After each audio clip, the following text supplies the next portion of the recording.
1944. The guns of the Second World War were falling silent. Nations were broken, economies in ruins.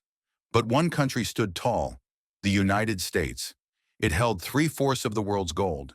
It commanded the world's largest economy. And in a small town called Bretton Woods, America made a move that would define the next 80 years. It crowned its currency, the dollar, as the king of the world. For nearly a century, every ship, every barrel of oil, every financial transaction echoed with the same rhythm, the dollar. But now, in 2025, that rhythm is breaking. And for the first time in history, India stands not as a spectator, but as a central player in deciding what comes after the dollar's empire. To understand the present, one must revisit the past.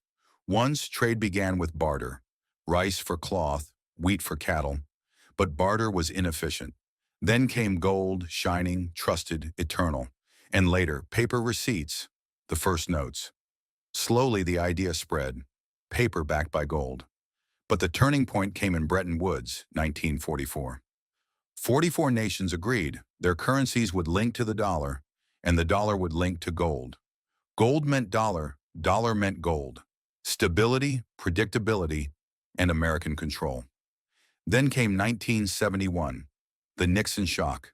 America, drowning in Vietnam War debt, severed the dollar from gold. Now the dollar was paper, backed not by gold, but by trust. Trust in America's economy, trust in its stability. The world asked, why should we accept this paper? The answer arrived in 1973, the Petrodollar Agreement. America struck a secret pact with Saudi Arabia. Oil, the lifeblood of every economy, would only be sold in dollars. From that day, if you wanted oil, you first needed dollars. And just like that, the dollar's dominance was sealed. For decades, this worked. The dollar was the lifeline of trade, the backbone of reserves, the weapon of sanctions. But history, as Ray Dalio warns, runs in cycles. Empires rise, peak and fall. The Dutch once ruled trade. The British once ruled seas. America ruled the financial world. And now that cycle is turning. The year is 2025. The cracks are visible. President Donald Trump, seeking leverage over global rivals, unleashes tariffs, some as high as 100%. His target is not only China, but India and Brazil, the democracies inside BRICS. The logic is brutal. Punish India, and India, as Russia's biggest oil buyer, will pressure Russia into concessions. But the strategy backfires. Factories in India stand resilient. Export orders may shrink. Tariffs may bite deep. But India does not falter. India does not bow. Instead, it turns challenge into opportunity. While others chase survival, India builds strength. India looks east, south, and west. Not in desperation, but in determination. To its BRICS partners, it does not come as a follower. It comes as a leader. And what do they see? They see the world's fastest growing major economy. They see India creating supply chains that stretch from Africa to Latin America. They see Indian technology powering startups across Asia, and Indian medicines saving lives across continents.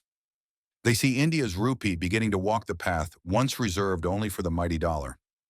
Within BRICS, trade is rising by hundreds of billions, and at the very center of this shift stands India. Not merely adapting to a new order, but shaping it, because where others bend, India builds. Where others retreat, India rises. And in this moment of global transformation, India is not just part of the story. India is the story. And suddenly, India realizes the dollar, once untouchable, is bleeding. The numbers tell the story. In 2000, 70% of global reserves were held in dollars. In 2025, it is barely 58%. China's yuan now overtakes the dollar in its overseas trade. Even Southeast Asia's largest bank, DBS, reports a 30% surge in yuan settlements. The fortress of the dollar is not collapsing in one strike. It is crumbling transaction by transaction, contract by contract. And India, once a reluctant participant, is now being pushed to choose, remain chained to the dollar, or help forge something new. The story of BRICS began in 2001, not with governments, but with an idea. An economist from Goldman Sachs first coined the term BRIC, to describe four fast-growing economies: Brazil, Russia, India, and China. Nations that were once dismissed as developing suddenly appeared as future giants. In 2009, the BRIC group became real. Four leaders met, not in Washington or London, but in Russia, and declared their intent to build a multipolar world.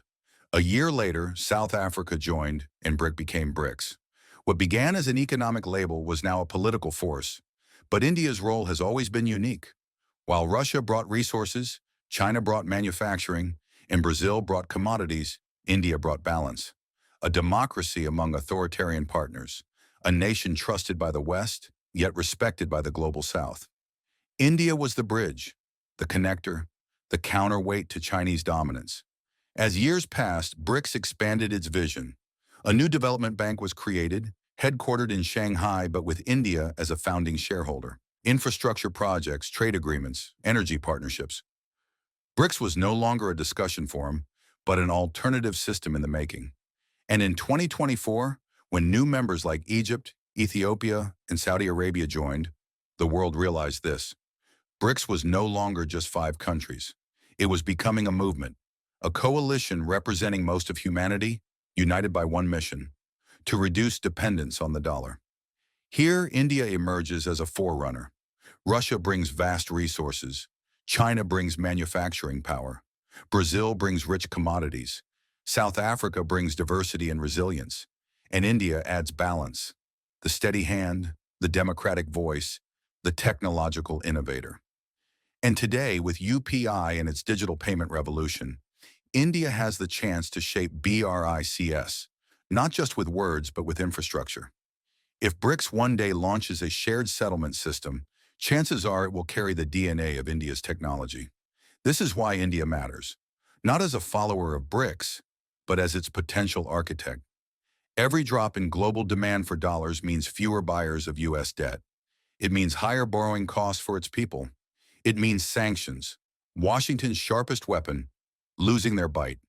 It means inflation no longer exported abroad, but burning inside its own borders. For BRICS, the temptation is irresistible. Imagine a world where sanctions cannot cripple economies, where oil can be bought in rupees or yuan, where SWIFT, the Western-dominated payment system, is bypassed by a BRICS alternative. And here lies India's opportunity and its dilemma. India is no minor player in BRICS. It is the world's most populous democracy, a rising tech hub, a nation with UPI, a payment system so advanced that it could become the backbone of BRICS trade. If tomorrow BRICS builds a settlement system, chances are India will write the code. But history warns of traps. BRICS is no European Union. Its members are divided.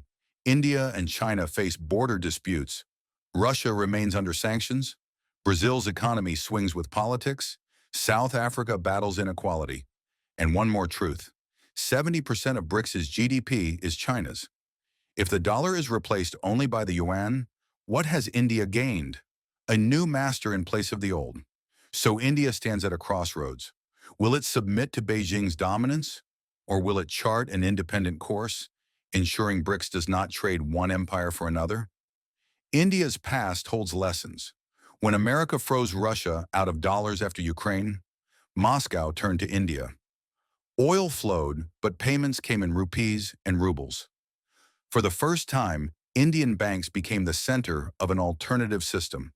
When UPI was launched, it transformed India's domestic economy. Today, leaders speak of an international UPI. Imagine that, a system where Brazilian soybeans, Russian oil, South African gold, and Indian technology are settled instantly without touching a single US dollar. If India succeeds, it will not just participate in BRICS, it will lead it. This is no longer just about money, it is about power. For 80 years, the dollar was not paper, it was empire. It decided which nations rose and which nations fell. But today, that empire trembles. And at the heart of this storm stands India. So the question is simple yet profound. When the dollar falls, will India be ready to lead?